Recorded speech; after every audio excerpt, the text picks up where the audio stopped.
की सांस्कृतिक प्रकोष्ठ जनपद कानपुर ग्रामीण की बैठक में आए हुए हमारे सभी क्रांतिकारी साथियों का हम सभी लोग हार्दिक स्वागत एवं अभिनंदन करते हैं। इन सभी क्रांतिकारी साथियों का जितना हम लोग इनके बारे में इनकी जितनी तारीफ कहें उतनी कम है।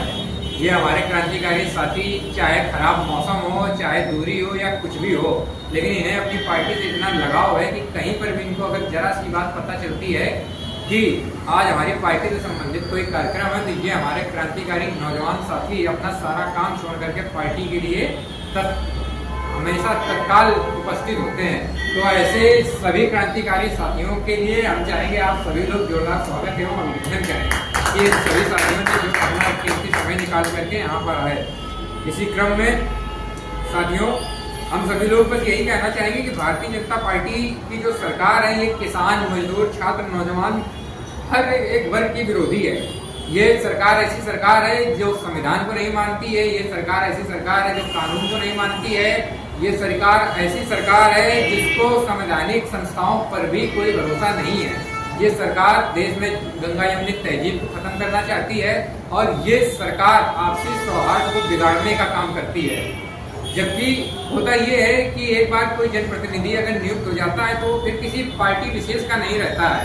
जनप्रतिनिधि मतलब वो आम जनता के लिए हो जाता है। लेकिन इन लोगों की ऐसी मानसिकताएं हैं कि ये कुछ करना नहीं चाहते हैं। इन लोगों ने भोली वाली जनता को किसी तरीके से बहका करके चुनाव जीता।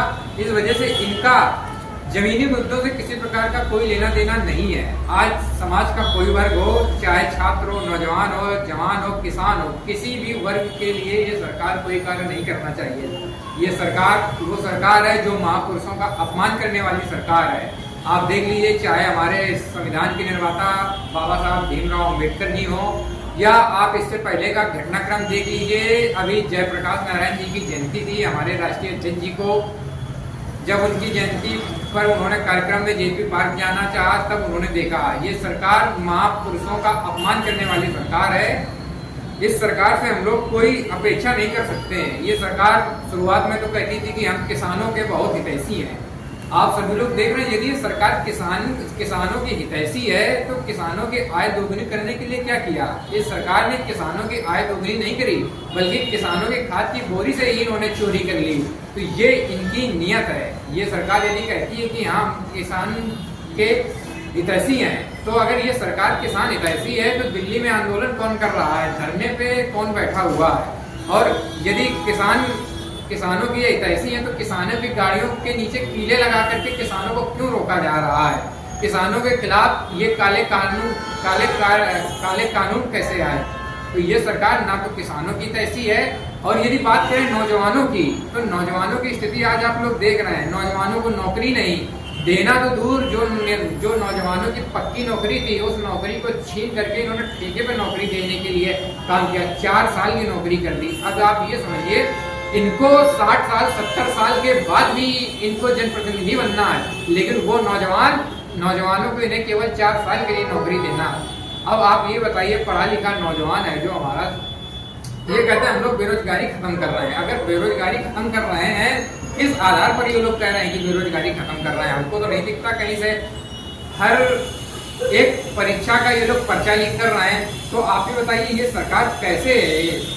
ना तो ये नौजवान की होती है, ना तो ये नौजवान की हितैषी, ना छात्र की, ना किसान हितैषी है। तो हम सभी नौजवान साथी देख रहे हैं कि किस प्रकार से ये सरकार हम सभी लोगों को छलने का काम कर रही है।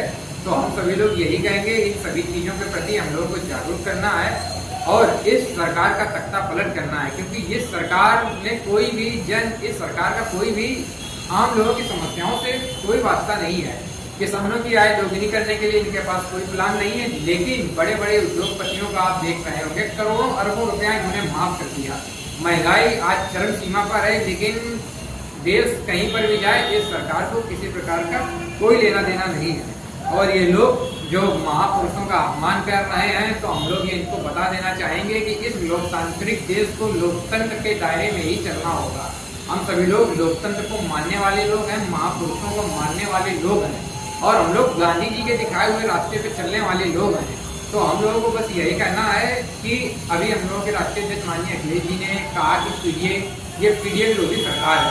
तो हम सभी लोग आने वाले समय में पीडीएफ बैठकों का आयोजन करेंगे और इस सरकार की नाकामियों को जनता के प्रति रखेंगे और जनता को बताने की कोशिश करेंगे कि देखिए किस प्रकार से रुपया की अपेक्षा डॉलर लगातार बढ़ता चला जा रहा है। हमारे देश की अर्थव्यवस्था कहाँ जा रही है, हमारे देश की अर्थव्यवस्था निरंतर कमजोर होती चली आ रही।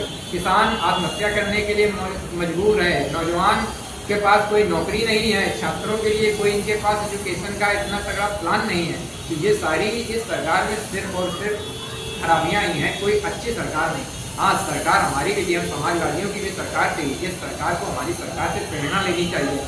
हमारी सरकार समाजवादी सरकार में आप सभी लोगों ने देखा होगा कितनी योजनाएं थी, नीचे से लेकर के ऊपर तक धरातल पर सभी योजनाएं हैं। लेकिन वैसा इनका विजन, ना तो इनके पास कोई विजन है, ना तो इनके पास कोई मिशन है। इनका बस एक ही विजन है कि देश को सांप्रदायिकता के आग में झोंक दीजिए और अपनी रोजी रोटी चलाते रहिए। क्योंकि देश यदि पढ़ा लिखा होगा, ये नहीं चाहते हैं कि आज का नौजवान पढ़ा लिखा होगा, क्योंकि यदि नौजवान पढ़ा लिखा होगा तो इनसे सवाल करेगा। तो ये चाहते ही नहीं है कि कोई इनकी नाकामियों के बारे में बात करे, कोई नौजवान इनसे सवाल जवाब करे।